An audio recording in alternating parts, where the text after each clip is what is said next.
L'info écho avec Capital. On commence avec l'info pratique de Capital. Depuis quelques jours, les abonnés du forfait mobile Zen d'Orange bénéficient d'une rallonge d'enveloppe Internet. Celle-ci passe automatiquement de 2 gigaoctets à 10 gigaoctets. Alors, bonne nouvelle, pas tout à fait, car cette amélioration est loin d'être gratuite. À compter du 1er octobre, le forfait augmente de 2 €, soit une hausse annuelle de 24 €. Les abonnés ne souhaitant pas voir le prix de leur forfait augmenter ont jusqu'au 5 janvier 2019 pour revenir sur l'ancienne offre. Mais attention, en l'absence de démarche, Orange considérera votre silence comme approbation. Qui ne dit mot consent, comme on dit, de quoi rendre cette option un peu plus dure à digérer. La polémique du jour concerne le ministère des Sports qui va faire l'objet de coupes drastiques. Son budget 2019 pourrait être amputé de 30 millions d'euros.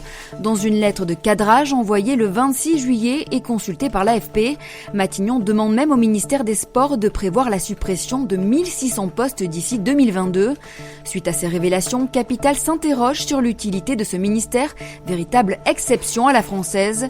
Des pays sans ministère des Sports s'en sortent très bien et ont même d'ailleurs de beaux résultats au JO, mais le ministère des Sports favorise tout de même la pratique du sport à grande échelle. Son budget représente par ailleurs la plus petite enveloppe ministérielle du budget de l'État. Alors pour ou contre la suppression du ministère des Sports, vous êtes invité à vous prononcer sur la rubrique polémique de Capital.fr. Sport encore, le Paris Saint-Germain va devenir le premier club de football à émettre sa propre crypto-monnaie. Les supporters du PSG pourront bientôt acquérir des tokens, jetons en français, leur offrant un droit de vote dans la gestion du club. Ne vous attendez pas pour autant à empêcher le recrutement ou la vente d'un joueur. Les questions posées tourneront autour de thèmes non décisifs comme le lieu d'organisation d'un match amical ou alors le choix des maillots.